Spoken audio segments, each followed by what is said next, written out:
Right, here we all are. You discovered something new?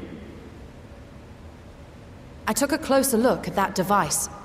I was able to determine how it keeps the Void Gate sealed, but not how it might instead be employed to expand the opening. For that, I would need to reference the technique developed by Vritra's alchemists, no records of which appear to have survived the intervening years.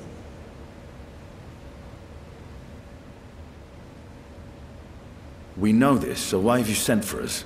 Have you learned aught of value or not?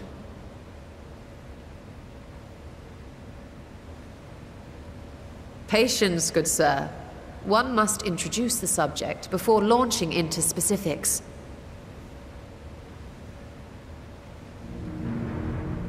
From what we understand, travel between worlds is accomplished by passing through the nebulous rift which exists between them. Picture, if you will, the moment you were called to the first.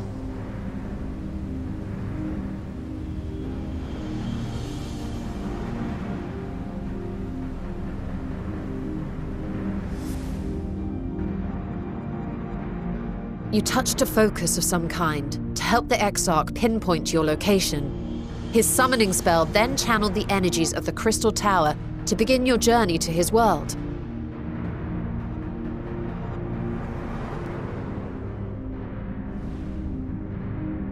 The magics tore a hole in the wall separating source and shard, and cast you into the intervening nothingness. In that place, the laws of nature hold no sway.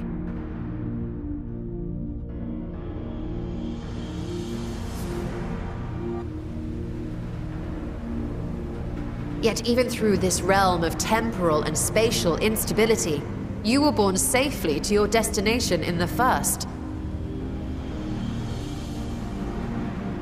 The feat that guided you across such an unimaginable distance, both physical and metaphorical, was nothing short of a miracle.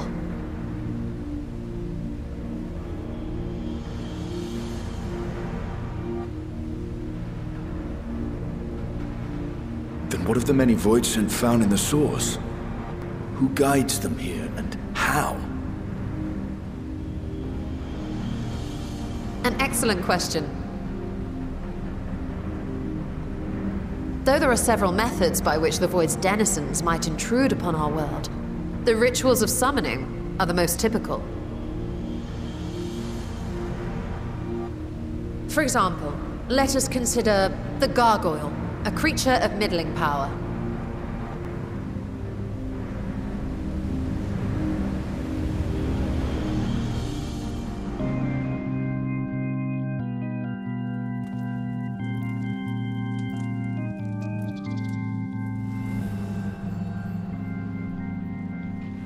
To call upon such an entity, the prospective summoner must force open a void gate.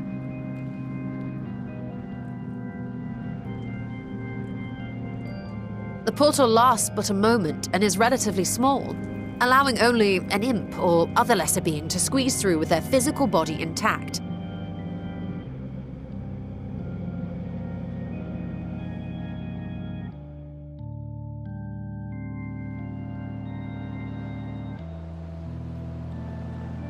Our more powerful gargoyle, however, is too large for that. Creating a gate big enough for him would require vast amounts of energy, far beyond the reserves of any one mortal practitioner.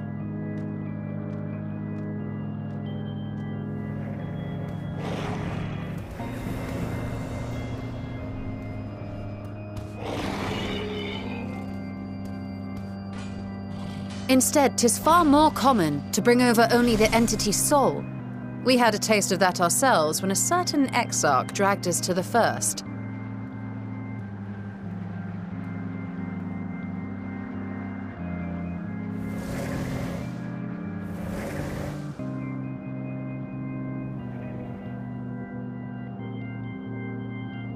And just as our bodies remained in our world, the Void Sense physical form is left behind in the 13th.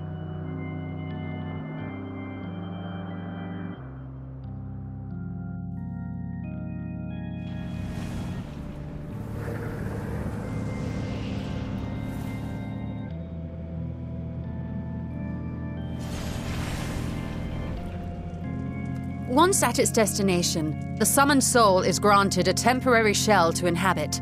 In the gargoyle's case, a stone effigy has proven a suitable vessel.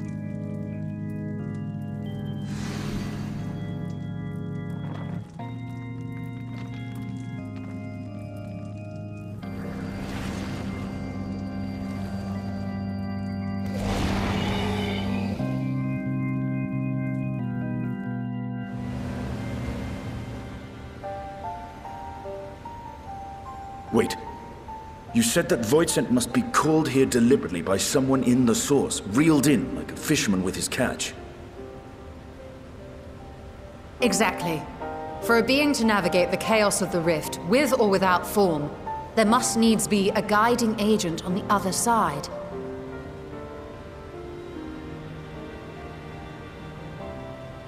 When the hordes poured forth from Alag's Great Gate, it was the technologists who drew them through. Though to my knowledge, planar fissures are in essence natural passages between our world and the void, which require no such guidance to traverse. Why is only the boundary between the source and the 13th so fragile? So much so that it often tears open of its own accord. I believe solving that mystery is key to understanding travel between the source and its reflections. And how do you intend to get your answers? No. The danger is too great.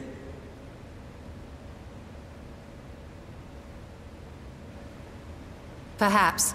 But what some call danger, others think of as adventure.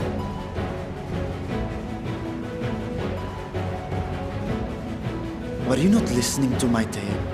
Never mind that the means to expand the gate has been lost to the ages.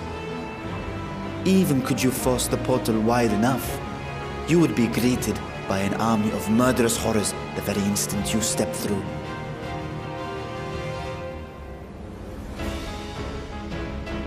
I assure you I was most attentive, and I agree that to go alone would be certain death.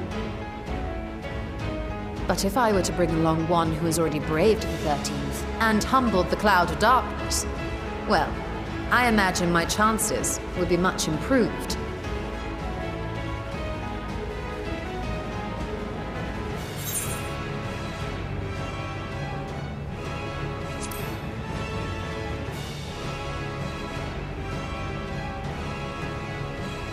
I had a feeling you might say that.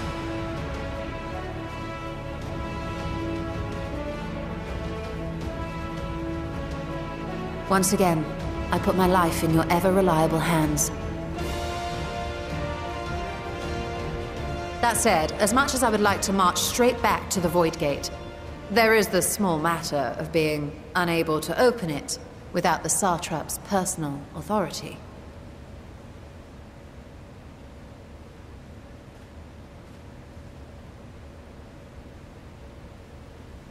As I've said before, I will grant you and yours any boon you choose to name, provided it does not endanger my people.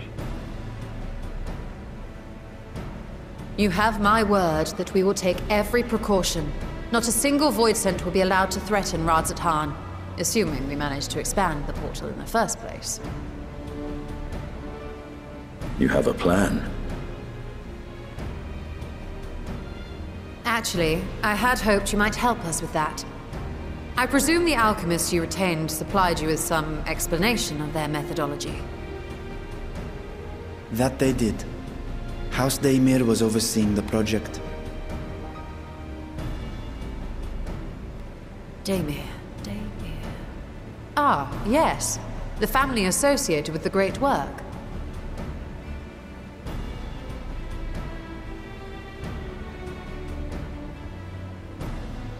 I did not fully comprehend the theory, but their research began with a void scent which had slipped through the fissure. After a thorough examination, they created an arcane simulacrum possessed of similar qualities. A man-made void scent, if you will. It was apparently indispensable in their efforts to enlarge the gate. A man-made Voidsent.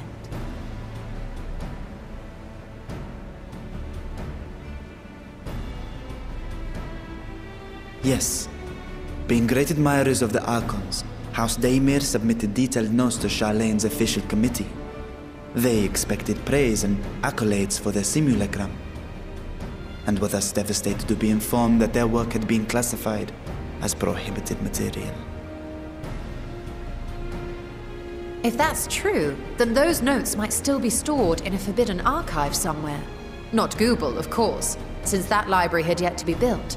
Which leaves us with...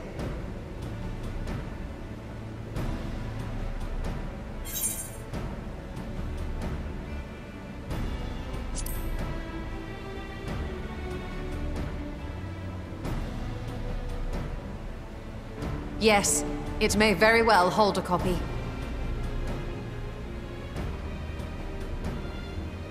In which case, I say we head directly to Charleon.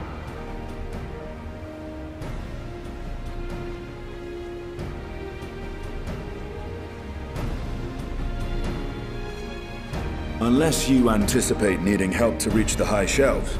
I see myself being of little use. Go on ahead. I still need to find Mirad and tell him about the Khalzal Foundation.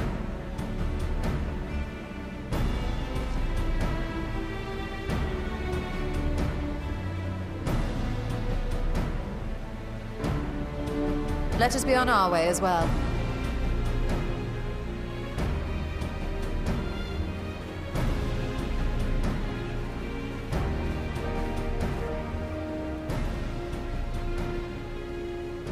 They are resolved to venture into the void.